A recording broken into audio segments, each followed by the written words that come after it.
오늘은 최근 뜨거운 감자인 배우자 상속세 폐지 논란과 세금의 공정성 문제에 대해 이야기해보겠습니다. 부자들은 정말 세금을 덜 내고 있을까요? 아니면 상속세가 과도한 걸까요? 이 문제를 쉽게 정리해드릴 테니 끝까지 함께해주세요. 최근 정치권에서 배우자 상속세를 폐지하자는 논의가 나오고 있습니다. 이유는 무엇일까요? 결혼한 부부는 평생을 함께 경제활동을 하며 자산을 쌓아가죠. 그런데 배우자가 사망하면 남은 사람은 공동으로 모아온 재산에 대해 상속세를 내야 합니다. 특히 부동산이 많은 경우 상속세 부담을 줄이기 위해 집을 팔아야 하는 경우도 생긴다고 해요. 그리고 해외에서는 배우자에게는 상속세를 거의 부과하지 않는 나라가 많다는 점도 논란이 되고 있죠. 찬성하는 분들은 이렇게 이야기합니다. 부부는 경제 공동체인데 한 명이 사망했다고 세금을 내야 하는 건 불합리하다는 거죠. 또 배우자가 상속받더라도 결국 자녀에게 상속될 때 세금을 내야 하니까 두 번 세금을 내는 것 아니냐는 주장도 있어요. 특히 사업을 운영하는 가정에서는 기업을 유지하는 데 큰 부담이 된다고 합니다. 반대로 반대하는 분들은 이런 걱정을 합니다. 상속세 폐지가 초부유층 감세로 이어질 가능성이 크다는 거죠.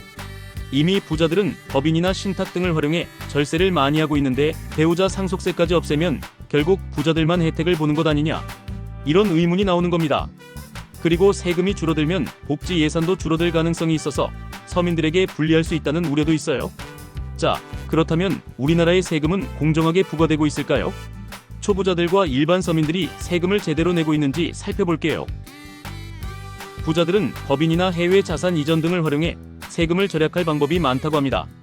그리고 금융소득은 낮은 세율이 적용되니까 근로소득자보다 세 부담이 낮은 경우도 있다는 거죠. 또한 부가가치세 같은 간접세는 소득과 상관없이 소비할 때 내야 하니까 서민 부담이 더 크다는 의견도 있어요.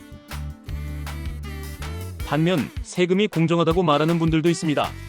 우리나라의 소득세는 상위 10%가 전체 세금의 80% 이상을 부담하고 있습니다.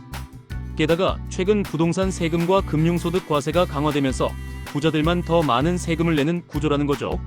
그리고 기업과 부유층의 세율이 너무 높아지면 경제가 위축될 수도 있다는 걱정도 나오고 있어요.